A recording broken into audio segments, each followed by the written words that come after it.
Assalamualaikum warahmatullahi wabarakatuh. Selamat malam, salam sehat dan salam sejahtera bagi kita semua. Mohon izin, Prof. Iwa, saya akan mempresentasikan tugas saya yang berjudul Perhitungan Kapasitas Energy Storage System untuk mengatasi sifat intermittent pada PLTS terapung Cirata guna menjaga kestabilan operasi sistem. Jadi untuk abstrak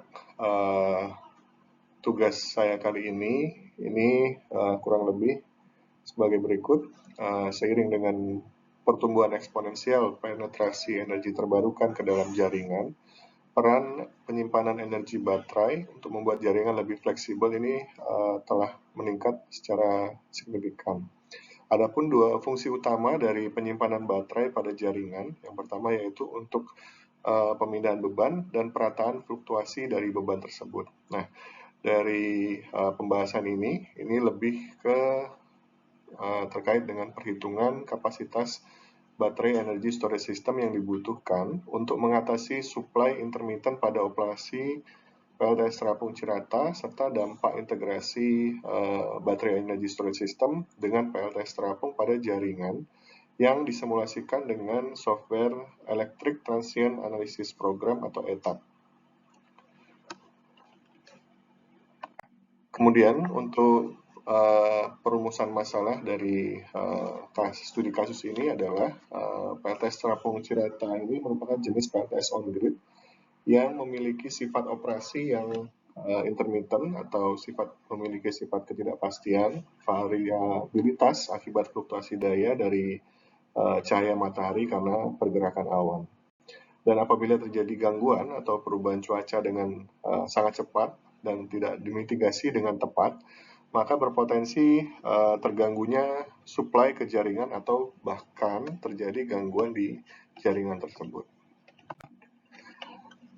Kemudian perumusan dari hipotesa yaitu agar tidak mengganggu kestabilan sistem, ini dapat dilakukan langkah-langkah mitigasi sebagai berikut.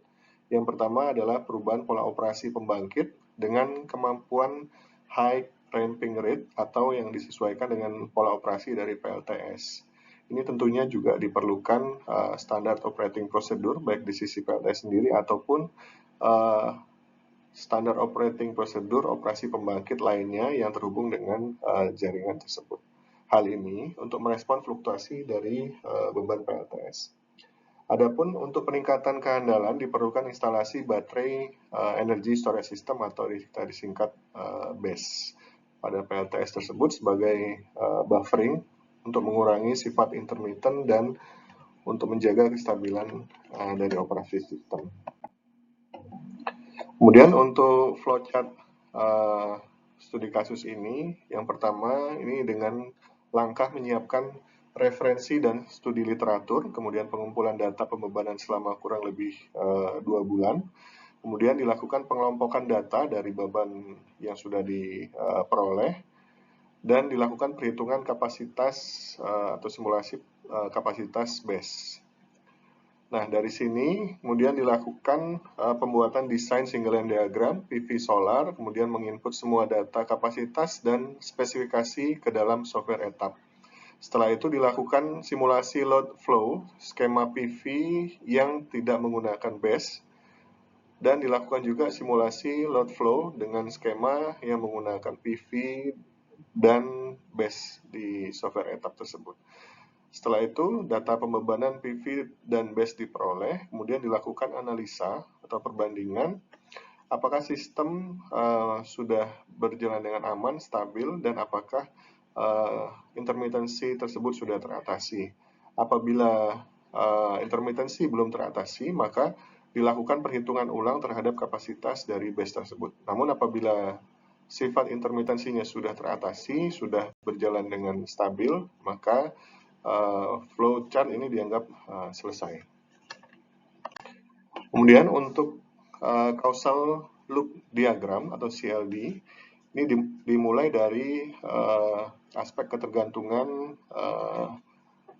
terhadap penggunaan bahan bakar fosil, kemudian ketergantungan ini meningkat.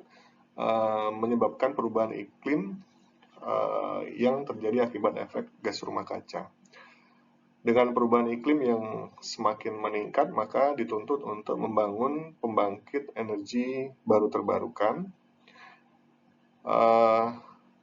Apabila pembangunan pembangkit ini sudah berlangsung, kemudian beroperasi, maka muncullah operasi intermittent dari pembangkit-pembangkit EBT tersebut. Ini tidak dapat dihindari karena yang namanya pembangkit EBT ini pasti akan tergantung dengan perubahan cuaca atau perubahan iklim di sekitar.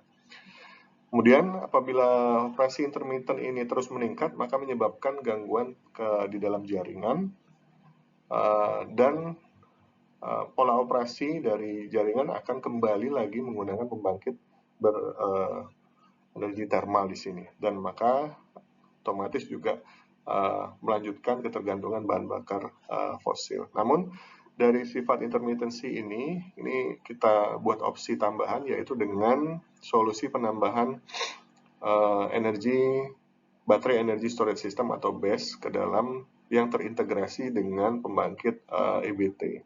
Sehingga apabila penambahan instalasi ini berjalan dengan baik, maka dapat diperoleh kehandalan sistem, kemudian gangguan jaringan dapat diminimalisir. Selanjutnya untuk flow grafik diagram, ini dimulai dari operasi intermitensi pembangkit EBT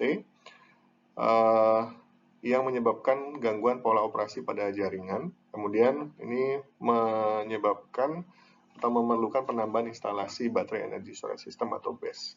Sehingga dengan penambahan instalasi ini diharapkan kehandalan di jaringan dapat terjaga sehingga pola operasi kemudian kehandalan di sistem dapat berjalan dengan baik.